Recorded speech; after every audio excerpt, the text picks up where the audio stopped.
If you're stuck in your relationship and you feel like you're getting the same issues all the time, over and over again from the same partner or a different partner, I'm gonna say that it's probably a good time to go within. And so in this video, we're gonna talk about the thing that makes relationships so hard if you don't do this one thing.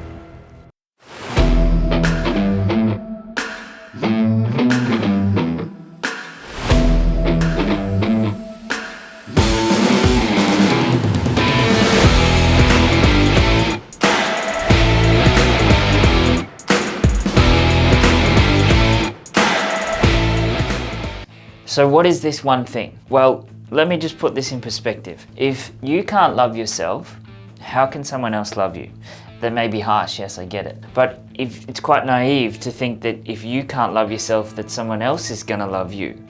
So it all starts with us. The more that we can love ourselves, the more others can love us. The quality of your life is directly proportionate to the quality of your relationships. That starts with the relationship with yourself. Let me say that again. It starts with the relationship with yourself. So this video is all about self-love, and it's not about the self-love about, pampering yourself or putting yourself out into going for a spa or a massage or whatever other things you might think self-love is.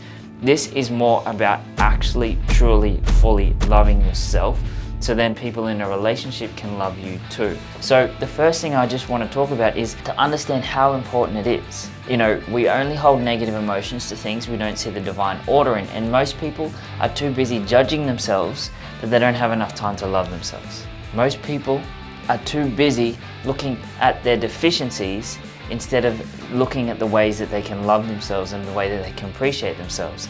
Now, what you look for is what you find. So if you keep looking for all the things that are not good, why you can't love yourself, you're gonna keep finding them. It's just the way it goes. Think about a car that you may have bought, or maybe you wanted to buy, and you didn't really see them on the road anywhere, and then all of a sudden you're like, yes, I want that car, and then all of a sudden it's like they're everywhere. Where did they come from? They were always there, you just shifted your focus, right? So the good and the bad is always there, it just depends where you put your focus. So what has this got to do with self-love? The first thing is to understand that the love that you have for yourself is a direct reflection of the things that you choose to look for within yourself. If you're gonna look for all the things of why you're not lovable, you're going to find them. So I want you to look for all the things how you can love yourself.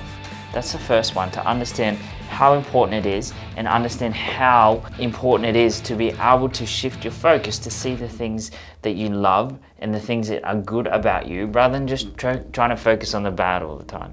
So after you start looking for the things that you love about yourself, so you can actually appreciate yourself, the next is to understand your desires and your needs. Again, like I said before, if you can't love yourself, how can you expect someone else to love you? If you can't fulfill your own needs, how can you expect someone else to? It's quite naive. So it's really important to make a list of what are your actual needs? What do you need in a relationship? There's no right or wrong. Don't feel guilty that you need this in a relationship, but they are your needs. And then the second step is, how do I fulfill those needs myself? Because what you need will control you. So if you need love, if you need acceptance, if you need attention, if you need anything from someone else, that is going to control you, because what you need will control you, as I just said. So if you can fulfill your own needs, then you don't need anyone else, right? And the moment that you don't need anyone else is the time that people will come into your life, or the time that your relationships will grow. Because if you're needing something, it means they're controlling you, or you're being controlled with them. The man who needs nothing is a powerful man, because there's nothing that can control him. So it's important to fulfill your own needs first, and then there's someone else can then come into your life and help you, because they're not your needs, right? It's quite naive to expect someone else to fill it, but we do, and so many people do it. You see it all the time. Oh, but I need this from you. I need this from you. I need you to do this for me. I need, bullshit. No one needs to do anything. So you fulfill your own needs, and then you'll be happy and fulfilled, and your relationships will skyrocket because of that. And the last thing I want to talk about in this video is practicing self-care, doing things for yourself. Now, I know with men specifically, we think of self-care and we're like, oh, it's not for me, or we think it's gay or some other thing. Turn to that gay person near you and see that they are no different than you are. Thank you. But at the end of the day, self-care is just looking after yourself, doing things for yourself. That could be going out and having a game of golf with some mates. That could be sitting down and meditating. That could be going to the gym. It could be doing things for yourself. A lot of men, and what we found with the men that come through our programs, is they end up doing so much for other people that they end up losing themselves because they don't spend time with themselves. How can you know who you are if you don't spend time with yourself, by yourself? So the important step is, and the key thing is to understand, is to take time out for yourself, to show yourself that you appreciate yourself, that you care for yourself, that you love yourself.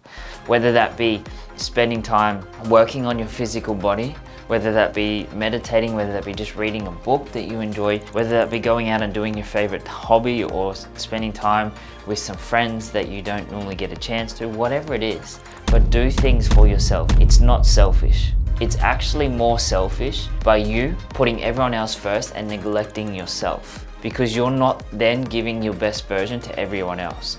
That is selfish. If you're not your best version of yourself and you're not putting time into yourself to be the best man you can, that is selfish.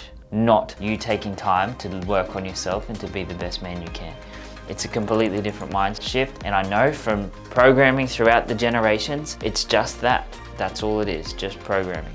So just to recap, first thing is to understand that you love yourself in some way, shape or form, but we're so busy judging ourselves that we don't get a chance to love ourselves. So I want you to shift the focus and write down all the things that you potentially do love about yourself, or that you are good. And don't let this bullshit belief come in and say there's nothing, because there is something. I'm guaranteed there is. Even if you need to ask someone else, ask other people that are close to you that can help you with that. And then focus on those things, right? And start to really focus on yourself. And it comes back to know thyself, be thyself, love thyself. The more you know thyself, the more you can be yourself, the more you can love yourself. So work on yourself, understanding yourself, understanding why you do the things you do, who you are, why you do those things, your emotional intelligence, all of those things. Naturally, you'll just start loving yourself. The second one is writing down your own needs and fulfilling them, making sure that you fulfill them and don't leave them up to anyone else. Because if you need those things, the person who has them, or the thing that has them you perceive, will then control you. For example, most people need money, right? And so their bosses or the companies they work for control them because they need money. You know, if you didn't need that money, most people would go, you know what, that's not for me. You know, find someone else that's going to do that. But they don't, because they need that money. That controls them, right? So find out what your needs are in a relationship and fulfill them yourself, so you can't be controlled, because a powerful man doesn't need anything, right? Because he can't be controlled. And then the third step on this little experience, this little video, is to understand that taking time for yourself, caring for yourself, showing yourself love and appreciation is not selfish. If anything, it's the complete opposite. And so schedule some things in to do for yourself. Even if you have a really big, busy schedule, you know, and all these excuses, you've got to put everyone else first and do all these things. Again, it's just a story that you've been running in your head. It's probably kept you stuck for a long time. So break out of that story.